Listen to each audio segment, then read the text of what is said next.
মোবাইলের keyboard change করতে পারছেন না?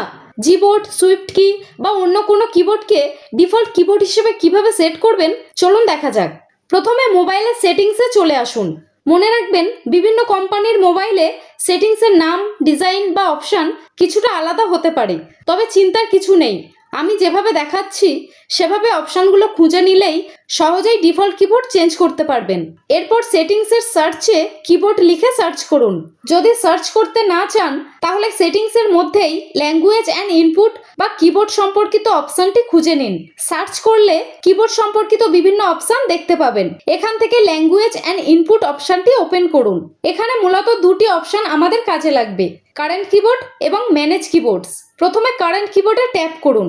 যদি যে কিবোর্ডটি ব্যবহার করতে চান সেটি আগে থেকেই এখানে থাকে তাহলে সেটি সিলেক্ট করলেই হবে। আর যদি যে কিবোর্ডটি ব্যবহার করতে চান যেমন জিবোর্ড বা সুইফট কি আপনার মোবাইলে না থাকলে আগে প্লে স্টোর থেকে সেটি ইনস্টল করে নিন। যদি কিবোর্ড ইনস্টল থাকা সত্ত্বেও কারেন্ট কিবোর্ডের তালিকায় না দেখায় তাহলে ম্যানেজ কিবোর্ডসে ট্যাপ করুন। এখানে যে কিবোর্ডটি ব্যবহার করতে চান সেটি অন করে নিন।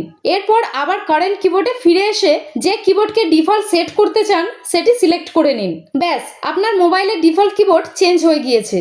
এখন হোয়াটসঅ্যাপ বা টাইপ করা যায় এমন যে কোনো একটি অ্যাপ খুলে দেখে নিন নতুন কিবোর্ডটি ঠিকভাবে কাজ করছে কিনা। মনে রাখবেন, ডিফল্ট কিবোর্ড চেঞ্জ করলে শুধু কিবোর্ড অ্যাপ পরিবর্তন হয়, কিন্তু বাংলা, ইংরেজি বা হিন্দি ভাষা চেঞ্জ হয় না। কিবোর্ডের ভাষা কিভাবে চেঞ্জ করবেন জানতে এই ভিডিওটি দেখতে পারেন। আজ এই পর্যন্ত। ভিডিওটি উপকারী মনে হলে প্লিজ লাইক, শেয়ার ও সাবস্ক্রাইব করবেন। ধন্যবাদ।